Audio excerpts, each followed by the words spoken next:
উত্তেজনার মাঝেই নিজেদের সামরিক সক্ষমতার নতুন বার্তা দিল ইরান।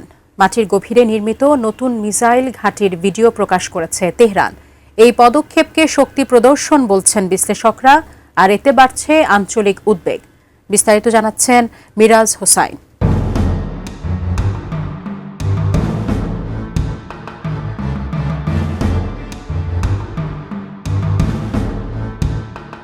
যুক্তরাষ্ট্রের সঙ্গে চলমান উত্তেজনার মধ্যেই মাটির গভীরে নির্মিত আরেকটি নতুন ক্ষেপণাস্ত্র ঘাঁটি উন্মোচন করেছে ইরান।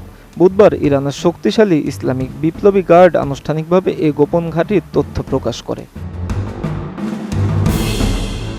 ঘাঁটি পরিদর্শন করেন ইরানের সশস্ত্র বাহিনীর প্রধান জেনারেল আব্দুল রহমান মৌসাভি ও বিপ্লবী গার্ডের অ্যারোস্পেস শাখার প্রধান সায়েদ মাজেদ মৌসাভি।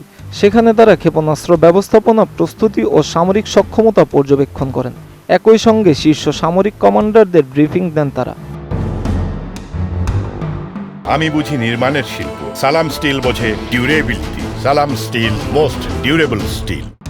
পরিদর্শনকালে আব্দুল রহমান মৌসাভি জানান, সম্ভাব্য যে কোনো হুমকির মোকাবেলায় ইরান পুরোপুরি প্রস্তুত। তার ভাষ্য অনুযায়ী গত বছরের জুনে ইসরায়েলের সঙ্গে 12 দিনের সংঘাতের পর ইরানের সামরিক কৌশলে বড় পরিবর্তন আনা হয়েছে।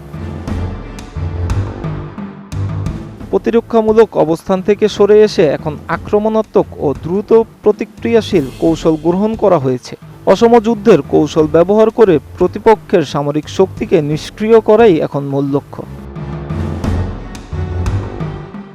সম্প্রতি দিনগুলোতে ইরানের আশেপাশের অঞ্চলে যুদ্ধজাহাজসহ বড় পরিসরে মার্কিন সেনা উপস্থিতি বাড়িয়েছে যুক্তরাষ্ট্র।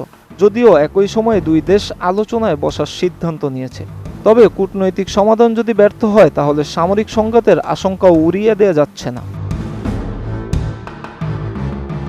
এমন প্রেক্ষাপটে ইরানের সর্বোচ্চ নেতা আয়াতুল্লাহ আলী খামেনি হুঁশিয়ারি দিয়ে বলেন, যুক্তরাষ্ট্র যদি ইরানে হামলা চালায়, তাহলে তার প্রভাব শুধু একটি দেশেই সীমাবদ্ধ থাকবে না, বরং পুরো অঞ্চল জুড়ে যুদ্ধ ছড়িয়ে পড়তে পারে। Miraj Hossain, ATN news.